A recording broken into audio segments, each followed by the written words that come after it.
break it down.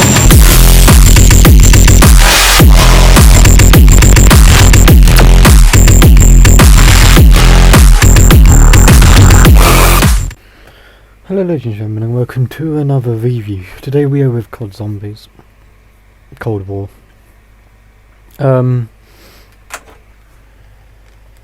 It's a difficult game to review because it has got so much to it. But it's going to be a basic review. There are 4 different maps, 5 if you include Outbreak.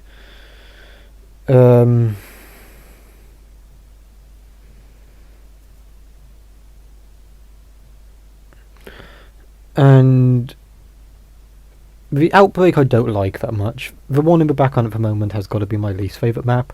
Mora de Toten, or it's Duran Toten, I can't remember which one it is. I just don't like it at all. It's why the gameplay's so bad. But the maps are decent. It's the community, which it's going to be the same when I review 3 and 4 as well. The community is bad. There isn't any teamwork. You go down and your teammates just leave you to go down. You aren't really in close proximity. Luckily in this match we are in close proximity. It's only because we're doing a challenge which gets us to be in that area. We started off a match and there's 2 doorways, and and I went through the main doorway which I'm going to go through, and everyone else went out the side door. So that's a prime example. There are bosses, mini bosses, but they are just really easy. We've got the Megaton, the Kratchov or whatever, which is basically just a armoured suit. Then we got the Juggernaut, not the Juggernaut, we got Mimics, which are just annoying. The bosses aren't the best, they are a bit mediocre. The maps are amazing. I think Forsaken, Firebase Z, which is in the background now, and D Machine are, out of the whole series which I've done, and I've done World War II, Black Ops 3 and 4, and now Cold War, they are my favourite maps out of the whole collection. And I think that some of these maps will later on in the games show up as a Chronicles if we do another Chronicles, because these are amazing maps and they did really good on them. They are very different from each other. They do all have Easter eggs. Some are better than the others. I've done all the Easter eggs. Outbreak I don't see coming back again.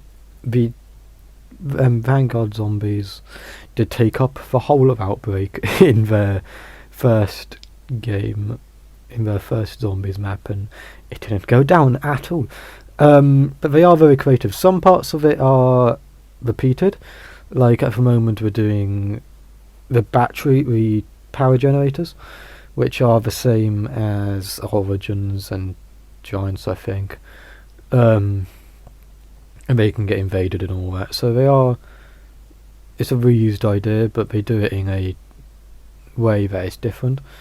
The maps are good, the game's good. There are different guns, and I do like that.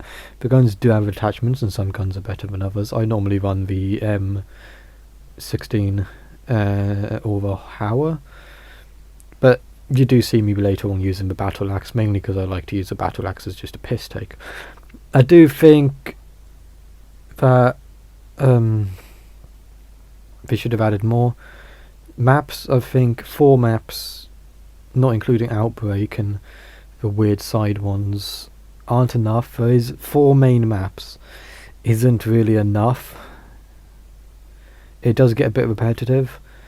Like, they had around 10 maps in, I'm gonna estimate 10 maps in Black Ops 3 and Black Ops 4, and multiple as well, but some of them were repeats, so that's okay. But it just feels like there's a lot less maps. It does feel a lot easier as well. It just feels extremely easy to play the game. Like, there are parts of it which are very difficult, like the Easter eggs are still difficult, but like getting the wonder weapons, it just seems like a really easy task. I think the hardest one has to be either Forsaken or this one, for the Firebase Z, because Firebase Z you have to do darts, and Forsaken you have to do melee kills, 20 melee kills I believe it is. But normally by the time you've got to those melee kills you're on high round. But even then, the melee weapons are overpowered if you get from them in the box, so it kind of just defeats the whole point.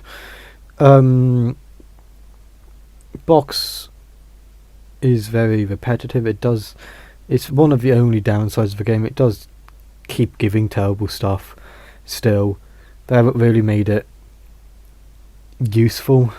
I think when I did, it would have been Die Machina, which is in the background now, when I did the Die Machina Easter egg, it took around 50-60 spins for one teammate to get the ray gun, and by then we were on around 30. And we shouldn't be that high to get the ray gun. The Die Machina Wonder Weapon is a prime example of something which is really easy. You kill a Megaton, you get a Megaton after you switch on the power, which, if you do it properly, is around 7. And the Megaton is very easy to kill if you have a Ring of Fire, which is another thing they've added, which is a damage boost circle if you're standing it, which is helpful, very helpful, because it just makes everything one shot.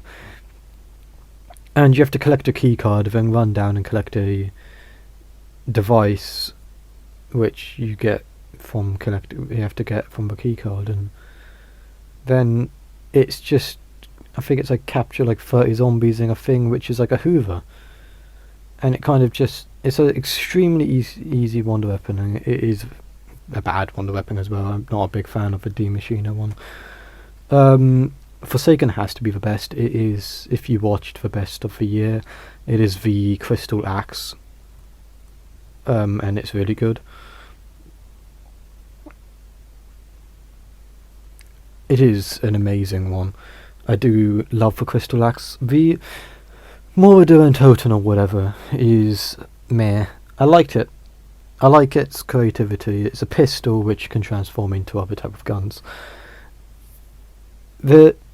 As you can see, what I like about D Machine, it has got the dogs back, as you can see in the background, but a few seconds ago we were in the Natchdi Totem map.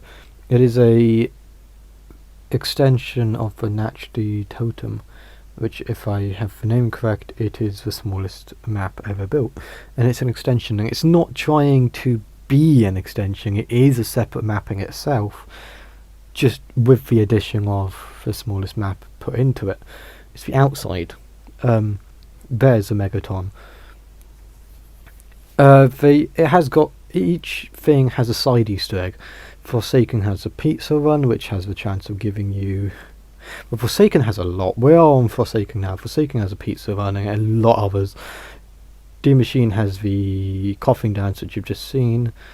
Firebase Z has the dancing scientist, which is part of a main Easter egg, and Mordor and Totem has something. Now let's get on with the reviews. I'm going to go community wise, it's going to be the same for everything, about a 2. The community is terrible, I hate the community.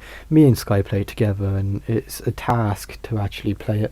Some of the maps as well you will probably never get into because it takes for ages, and by the time which it's loaded in you've gave up. So about a 2. Gameplay, it's going to be a solid 9. Again, I don't really give stuff a 10 unless it desperately deserves it. Game as a whole, about a 9. Fitting into the genre, it's a zombie shooter, so I'm going to give it a 10. It's going to be a solid 10 because it deserves it, and it does fill in the zombie shooter really well. And gameplay differences, so each time you play the game it's different. I'm going to give that again a 10 because you can play the game different each time. But so that's the end of the review. We have got tomorrow Subnautica 1 starting on stream, and then we'll be back to Twitch and all that. So hit that like button, subscribe, hang around, make sure to play the game and get your own reviews done, and I will see you tomorrow. Cheerio.